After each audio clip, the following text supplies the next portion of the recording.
Durante la primera mitad de los 90 se desarrolló la generación de los 16 bits, última generación antes de la llegada de las 3 dimensiones. Considerada por muchos la edad dorada de las consolas, en la cual se crearon muchos juegos hoy considerados clásicos y donde comenzó una rivalidad histórica.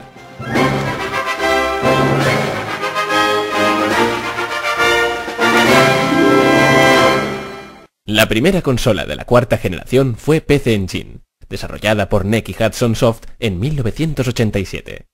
Fue lanzada originariamente en Japón y 2 años más tarde en Estados Unidos bajo el nombre de TurboGrafx 16. Finalmente, en 1990 llegó a Europa, pero no se hizo una muy extensa distribución. La consola tenía un tamaño bastante reducido en su versión japonesa, pero seguramente por razones de marketing, este se dobló en sus versiones americana y europea.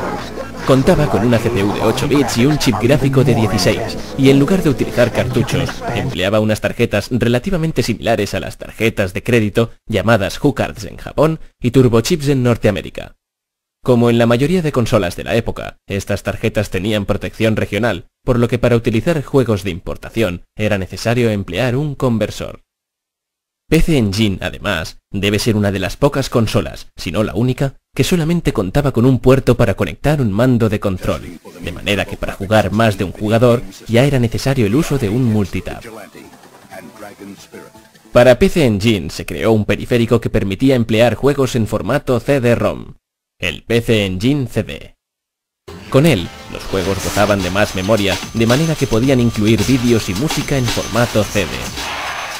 Fue la primera consola en Japón en utilizar este soporte. En Estados Unidos apareció un tiempo más tarde con el nombre de Turbo CD. Más adelante se crearon varias versiones de la consola con el CD integrado, pero la mayoría de ellas solo vieron la luz en Japón.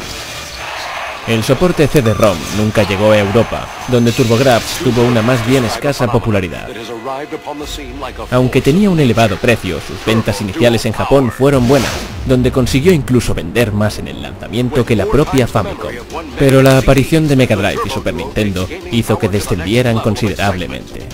Aunque a diferencia de sus competidoras, TurboGrafx no era una auténtica consola de 16 bits, gracias a sus chips gráficos y de sonido, técnicamente no quedaba tan por debajo de Mega Drive, aunque sí algo más de Super Nintendo, que fue la última en aparecer. En Norteamérica y Europa, todo esto y el hecho de que sus distribuidoras llevaran a cabo un lamentable trabajo, hicieron que quedara bastante eclipsada por el resto de máquinas. Finalmente logró vender unos 10 millones de unidades en total. Algunos de sus juegos más reseñables fueron R-Type y PC Kid, que se convirtió en la mascota de la consola y fue bautizado como Bonk fuera del país nipón. Para PC Engine CD aparecieron varios juegos de renombre como Drácula X o Snatcher. Actualmente se puede disfrutar de algunos de sus juegos de tarjeta en el servicio de consola virtual de Wii.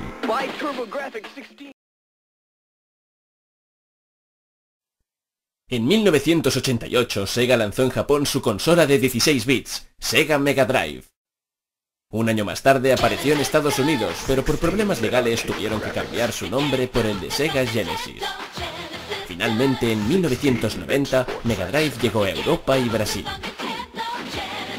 La nueva consola de Sega se creó para competir con NES, muy inferior técnicamente, pero con un amplio abanico de incondicionales a esas alturas, iniciando lo que sería la mayor batalla de consolas de la historia.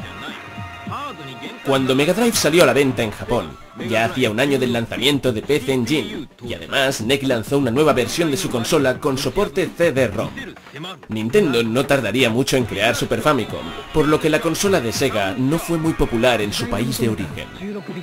Tuvo más suerte en Estados Unidos, donde gracias a sus juegos, orientados a un público más maduro que los de NES, y a una buena campaña de marketing, consiguió una buena parte del mercado.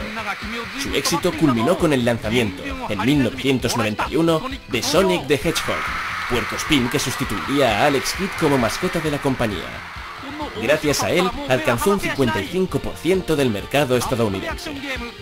Rápidamente se pusieron a trabajar en Sonic 2, el que sería su juego más vendido y arma para luchar cara a cara contra el reciente lanzamiento de Super Nintendo, consiguiendo el 65% del mercado. La anterior consola de Sega, Master System, fue bien recibida en Europa, por lo que no le resultó difícil entrar en ese mercado. Además, al aparecer 2 años más tarde que en Japón, gozaba de una amplia línea de juegos de lanzamiento para apoyar la consola, juegos arcade como Altered Beast o Golden Axe, que se vio culminado con la aparición de Sonic al año siguiente. Finalmente, la consola se distribuyó en Brasil por parte de Tectoy, empresa que además realizó algunas conversiones exclusivas para ese mercado, como Duke Nukem 3D. Mega Drive era una consola retrocompatible, es decir, se podían utilizar los juegos de Master System. Sin embargo, y dado que la entrada de cartuchos era distinta, era necesario usar un adaptador para poder usar los juegos de su antecesora. Mega Drive de Sega consiguió vender 29 millones de unidades, una cifra considerable, pero que se aleja de la de Super Nintendo. Aunque fue muy popular en Norteamérica y Europa, como hemos comentado anteriormente, a mediados de los 90 sus ventas descendieron por el fracaso de sus periféricos, que comentaremos más adelante, y por la proximidad de la siguiente generación y la creación de juegos para Super Nintendo como Donkey Kong Country, que demostraban que gráficamente esta aún tenía cosas que ofrecer. Mega Drive contó con varios periféricos, siendo el primero de ellos Mega CD, que permitía almacenar los juegos en discos compactos, creado para competir con el mismo dispositivo de PC Engine. De este artefacto se hicieron un par de versiones para cada uno de los diferentes mercados, aparte de las futuras versiones de la consola con el CD integrado, como ya ocurrió con PC Engine. El siguiente periférico fue el 32X, accesorio que potenciaba la consola para convertirla en una de 32 bits. Los juegos utilizaban parte de la potencia del accesorio y de la propia consola, mejorando básicamente en gráficos y sonido. También era compatible con ciertos juegos de Mega CD, así que combinando los 3 periféricos teníamos lo más parecido a una consola de la siguiente generación, salvando bastante las distancias. Junto con la aparición de estos accesorios, la consola fue rediseñada y se lanzó una nueva versión algo más pequeña con el nombre de Mega Drive 2. En Japón se lanzó un servicio de descarga de juegos llamado Meganet, aunque con escaso éxito. Tectoy se encargó de lanzarlo también en Brasil, donde cosechó algo más de público. En Norteamérica y Europa, aunque no en España, apareció un servicio parecido llamado Sega Channel, que por una cuota al mes permitía descargar juegos a través de conexión por cable. Este servicio tuvo una relativa aceptación en Norteamérica, con más de 250.000 usuarios, desapareciendo poco antes del fin de la consola. En la actualidad existen recopilaciones de juegos de Mega Drive en forma de miniconsolas con mandos que se unen al televisor y permiten disfrutar de algunos de los juegos de antaño de la consola.